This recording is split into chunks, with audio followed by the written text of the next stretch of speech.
వారసుడండి. ఎవరైనా లాజరు. ఈలోపు ధనవంతుడే చనిపోయి అగ్ని ముందని పాలైనాడు.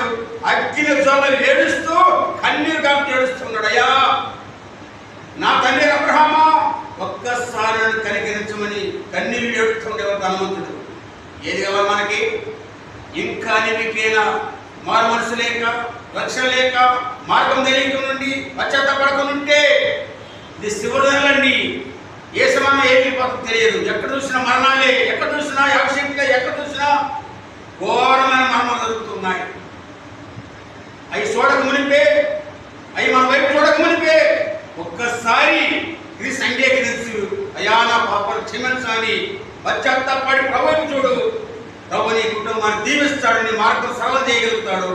ఆయన బిడ్డకి నేను అంగీకరిస్తూ మార్గం నడిపిస్తాడు. చూడండి మాట ఉంది కదా, అపొస్తలుల కార్యం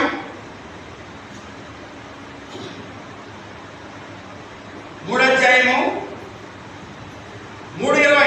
అపొస్తలుల కార్యం 3:20. మీ కొరకు నియమించిన ఏనండి క్రీస్తు యేసును ఆయన పంపునట్లు